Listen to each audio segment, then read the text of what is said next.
Welcome to this week's episode of Seeking Proof, Finding Grace. I'm your host, Ron Campbell, and this week, as with every week, I want to start off by reminding you of the most important truth in the entire universe. God loves you, and that truth can change your life. And I hope it's a relationship that someday you'll find if you're out there looking, or if it's a relationship that you've kind of wandered away from. Don't ever forget that God is waiting there for you. So anyway, before we start, that was the important things. Let's get down to some other details as we get going here. Now, last week, I provided an example of a body part that is a genuine problem for the Darwinian theory of evolution, for the neo-Darwinian theory of evolution. And that idea being irreducible complexity. And the body part in question was the semicircular canals in your ears. This week, we're going to take a look at another group of items inside your body, the systems inside of your body. And each one of these systems is a nightmare for the problem of irreducible complexity as it relates to Darwin's theory of natural selection and evolution. The problem that you're going to have, and I want to go back to the definition that we talked about last time, and this is in Dr. Behe, Michael Behe's book, Darwin's Black Box, where he's defining irreducible complexity. And I want to walk through this because, again, this will be relevant to what we're talking about today. You can see a system or device as irreducibly complex if it has a number of different components that all work together to accomplish a task of the system. And if you were to remove one of the components, the system would no longer function. An irreducibly complex system is highly unlikely to be built piece by piece through Darwinian processes because the system has to be fully present in order for it to function. We know this in every area of our life, in the world that we live in today. If you have a car, one teeny tiny little oxygen sensor or component breaking down on that car can bring the entire rest of the engine to a screeching halt. We know that through many things in our life that we look at, where we see this idea that you have a complex working machine, and we recognize that only an intelligent source is capable of building a complex working machine.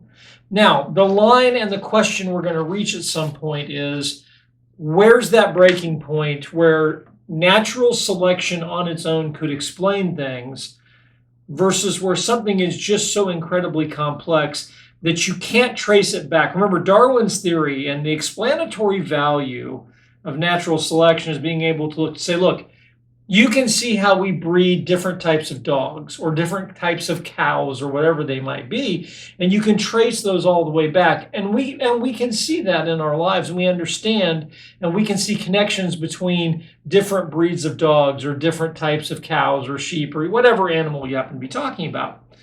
But the problem is, at some point, as you're going back in the process, you reach a place where natural selection seems to have no explanatory capabilities.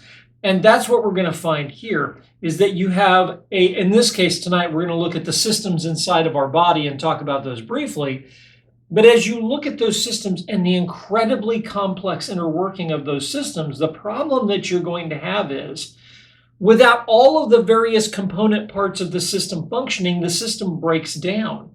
And this gets to be one of these, which came first, the chicken or the egg kind of moments, where the system itself cannot be explained within the confines of natural selection and random mutation, which is what we think of when we think of the neo-Darwinian theory of evolution that we have today. Charles Darwin, again, describing in his viewpoint how this would work, said if it could be demonstrated that any complex organ existed which could not possibly have been formed by numerous, successive, slight modifications, my theory would absolutely break down. He's talking there about organs, but the same is going to be true tonight when we look at systems.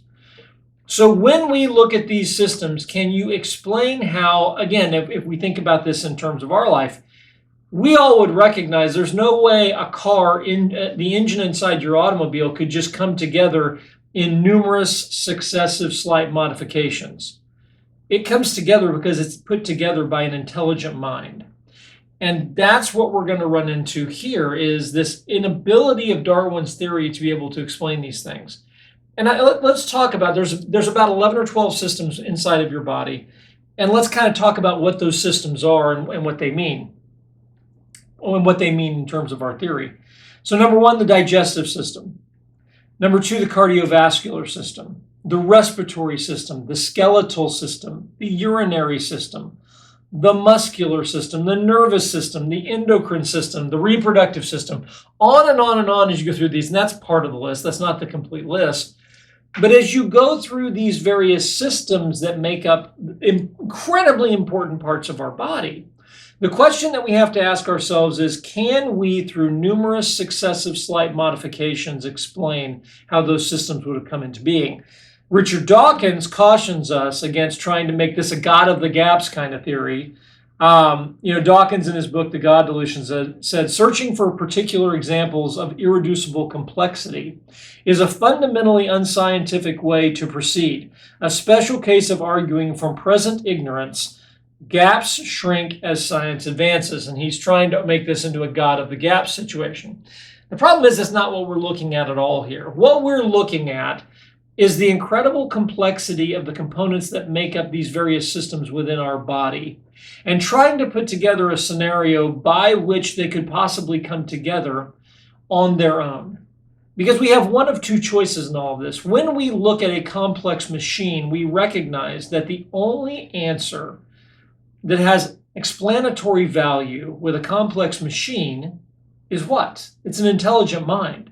Like I said, we recognize that when we think about a car engine or something like that. So when we look at something like that, we're easily able to recognize, well, that was created by an intelligent mind. No one would accuse us of using a God of the gaps methodology, because within our experience, what we find is that only an intelligent mind is capable of creating a complex machine. So what we have to do when we look at our bodies and when we look at these things is ask the question, what is the best explanation based on the information that we have available to us? Now, one of the realities is that Darwin had during his days, he didn't understand as much about the human body, obviously, as what we understand today, 165 years later. But looking at that, let's just start with the digestive system. Next week, we're going to spend the entire episode on the reproductive system. So kids, get your parents' permission before you watch that one, because we'll be talking about some adult things. Don't worry, we'll work around it. But when we think about this, I just want to do the digestive system, and we'll talk about maybe a couple of these in here tonight. But when you think about them, it rapidly becomes apparent that they are so incredibly complex that you can't come up with a methodology, you can't come up with a pathway whereby they could have formed on their own. I'm going to put in the show notes the old Schoolhouse Rock series from when I was a child. Saturday mornings, we learned something in addition to being entertained. But out on YouTube, you can find the old Schoolhouse Rock episode for the central nervous system. It's called The Telegraph Line. And it's got a very catchy tune to it. Like I said, I'll put the link in YouTube in the show notes. But when you watch that system, when you watch that episode, what you should immediately be struck with is, in a few minutes' time, the enormous complexity that is painted for us could not possibly have happened all on its own. It's clearly the fingerprint of an intelligent agent. But let's like I said, let's start with the digestive system tonight. Now, our digestive system obviously is here to provide nutrients to our body. It's here to keep us going. I think there's a Schoolhouse Rock on that one too, actually. But when you look at the digestive system, obviously you're going to have dinner. You're going to put food in your mouth. You're going to chew that food. You've got salivary glands that are working to break the food down. You've got obviously your esophagus that's running into your stomach, which, by the way, also works part-time to allow airflow into your lungs. So you've got that complex workings here in your throat to make sure that food's going down and into the belly and air is going into the lungs. If it goes the other way, we've all been choked before at inappropriate times where that is embarrassing and difficult to deal with. So we start off with this process of when we already begin to recognize the salivary glands and everything else that we need that are driving the food into our belly, helping to break it down, the teeth that we have, the fact that we have a mouth and a functioning, oral cavity here at all. But the teeth and all of the usefulness that they provide in this, all of that we have that gets the food into our belly. And then within our stomach, we have this incredibly complex system working of acid and all of these things that are designed to break the food down into its various components, which then takes the food into the small intestine, where that food is converted over into nutrients for our body. And our body is able in the small intestine to remove all of those various things that we need for health and energy and keeping the body going and building strong bones and muscles and everything else that we need. All of that's happening in the small intestine. And then the waste products are evacuated out through the large intestine and everything else as it goes. And we won't get any more graphic than that as it goes forward. Just starting at the beginning, when you think about that system, it only serves one. There's a lot of things going on, don't get me wrong. And I've skipped, obviously, I have oversimplified this. You've got the gallbladder, you've got all of these different body parts, the appendix, everything. Well, that appendix is a different system. But you've got all of these different things going on that are helping to regulate the digestive system, right? Why? Why would that system evolve? So we need it because we need the digestive system for food and nutrients for our body. But clearly, if we have to wait for that system to evolve, we're going to starve in the meanwhile. So while we're waiting for some sort of a system to be built within our bodies to provide nutrients to our bodies, to grow our bodies and keep us going, we're going to have to wait until, now here's Darwin's theory. Obviously, you go back through more simplistic systems. But the problem is, at some point, there has to be a need. The body needs nutrients. And you have a system that supplies the answer to that need. The digestive system provides the nutrients to keep the body going. At some point, you have to cross over. There's a line where the body is getting nutrients from some other means, to where the body switches over to this new system that's fully functional. There's no in-between here. A malfunctioning, again, this is an enormously complex group of working parts throughout your body. How and why do they come together if not to provide us nutrients in the final form? A halfway functioning digestive system doesn't work. If you have something that's capable of taking food and just converting it over to waste without producing all the nutrients inside, well, that doesn't do you much good. And there'd be no point. You, as the creature, starve and die. If you have a system that's incapable of getting rid of the waste, you as a creature, you don't starve and die. You die underneath the pollution that's in your body from not being able to get rid of the waste.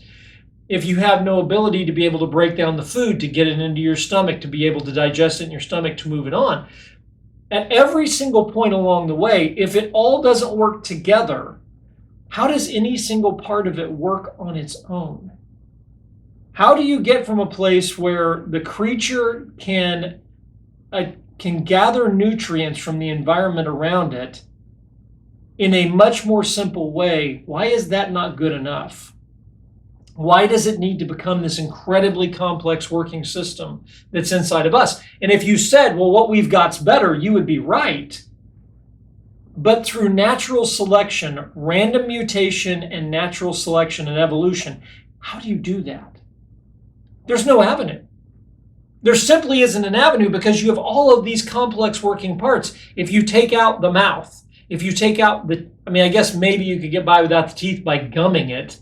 But again, that's a huge stretch. You need the saliva, you need the stomach acid, you need the small intestine, you need the large intestine, you need all of these other things that are going on. You have a body that has been designed to receive nutrients that way. You seem to have a delivery system that has been specifically designed to service our very complex bodies. Why? How could that possibly happen on its own? And you go every step along the way. The skeletal system. Okay, the skeletal system. How do you have internally within you this incredibly well-defined and well-built system of protective bones that are flexible in the places they need to be flexible to allow us movement, that function flawlessly, that will heal on their own, that can grow from the little tiny baby that we started off into the full-size adults that we are today, and all the complex things that happen with our skulls, everything else, all of these incredible features. How does that just happen? All along the way, again, if you don't have these joints, if you don't have all of these places where you got an arm bone, you got you got a couple different arm bones in here, but if you don't have this complex joint in between them that hooks them together, how much more useful does it make it that our body can do this, or that we can do this with all these little complex bones within our hand or our feet? All of these things. What is the avenue for them to just have randomly evolved? Because they serve a need. They answer a need within us, and it's this incredibly complex group of working parts. How does it go from one to the other? We can maybe see it within the skeletal system a little bit more clearly. But the digestive system, the circulatory system, which came first? The need to be able to pump blood and oh my goodness, the complex dance that's going on within our heart and our lungs to take air that we breathe, to put it in those red blood cells that we so desperately need, and to use that to bring oxygen to us all throughout the body. Which came first? The blood streams that we have, the heart that pumps blood through them, the lungs that supplies oxygen to them. Take away any one of them, the whole thing collapses. Ask any doctor in cardiology, they'll tell you. Or pulmonology, for that matter. Which one of them do you take away? All of these systems, look in the mirror at who you are and go through a list. Just look up online, the list of the systems within your body, and try to answer how any one of them could have come together. Because with any single one of them, if you pull one working part out, the whole thing collapses. And the body has urgent need. Without the cardiovascular system, without that circulatory system inside of you, what happens to you? You die instantly. At some point in the distant past, there had to be a moment where the system went from not working to working, where it shifted over from whatever used to power it before to whatever's powering it now. There's no way you make that jump in one jump. You can't generate a complex working system. You can't go from no engine, from a horse-drawn buggy, to all of a sudden having the horseless carriage without an intelligent designer in the middle putting an engine inside that horseless carriage to turn it from a carriage to a car. The same is true here. None of these systems can be explained on their own, because once there's a need for something, the body cannot possibly evolve something fast enough to meet the need. And this is where the explanatory power of Darwin's theory absolutely breaks down. The systems inside of your body are so massively complex, they cannot be broken down in two component parts. Because if you have to address the need for survival being addressed by one of these systems, you can't possibly create the system fast enough to answer the need without the creature dying. And this makes it an impossible journey for evolution. I want to stop there tonight. And I want to jump in next time to the reproductive system, because we're going to have an even more complex and impossible challenge that we can address there. Your mind's probably already going there as to what that problem is going to be, because it takes two to tango. So we're going to talk about that next time. I hope you enjoyed this week's episode. If you did, please consider hitting the like button for the episode and the subscribe button for the podcast. You can find our podcasts on YouTube, iTunes, and Spotify. You can find our website at proof2grace.com with lots of helpful resources for you.